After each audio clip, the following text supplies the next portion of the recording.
Hello and welcome back to Wireman's Whimsy. This is card number 2 of 4 using the Translucent Florals bundle. And this one I'm going to add the Softly Sophisticated 3D Embossing folder to. And I have got the Delightful Floral Designer Series paper that I'm using on this card as well. I've cut this out with the scalloped contour dies, and then the greeting is the Stylish Shapes dies. So this one I thought just a little bit plain, so I'm going to emboss this this background once I've stamped it, and there's not a lot of the green showing, so I'm going to stamp the greenery a couple of times to go underneath the flower. So I've got a basic white card base, portrait side opening, 5 1/4 by 4 in the Designer Series paper, which I can just flat mount now, and that's one less thing to do later. And pop that down like that. Okay, and I can go off to the side. So I've already stamped and cut out the other pieces. So let's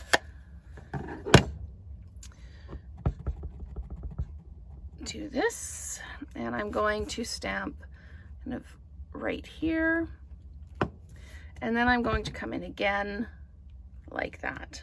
So there's lots of leaves. It looks really kind of crowded in the middle, but the flower is going to go over top of that, so that should be just fine. I just wanted that little bit more greenery behind the flower, and that's going to be perfect. So dimensionalizing the flower onto the greenery, and then dimensionalizing the, and I was going to,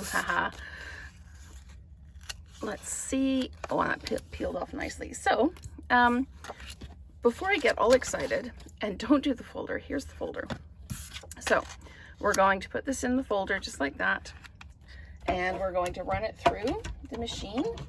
Again, with the folders, we always put the folded edge in first so that the folder doesn't get distorted and end up breaking.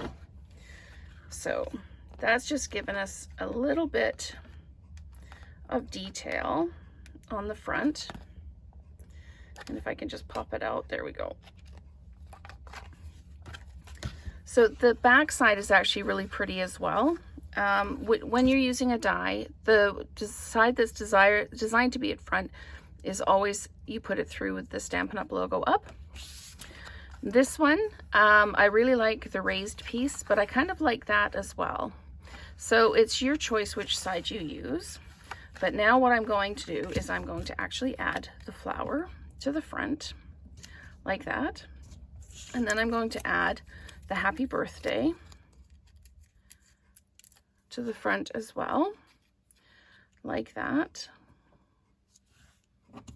And then I'm going to pop this leaf in, kind of like that. So I'm going to put adhesive all over the leaf, but it's not going to sit down flat because I've dimensionalized the flower. So what I'm doing is I'm covering up those two stems and just overlapping the flower just that little bit. So then I'm going to dimensionalize this onto the front of the card. And so I'll just pop 4 dimensionals on here. You can use more if you like, but 4 will hold it nicely in place. And then we'll add this to the center of the card. And I put some of these iridescent foil gems on this one, but we'll see if we actually even need them on this one. There we go. Now, I think I'm actually going to pop a couple of these gems on, just for a little bit of detail. And I'm just ever so slightly crooked with my greeting. That's better. Okay. So I'm going to pop one there like that. And one up here like that. And then maybe I'll pop one down in the bottom corner like that, just for a little bit of interest. So there we have our card using the translucent florals and adding in the softly sophisticated 3D embossing folder. So you can tell me which version you like better, the one with the plain background or the one with the embossed background, in the comments. And thank you so much for watching, and we will create together again soon.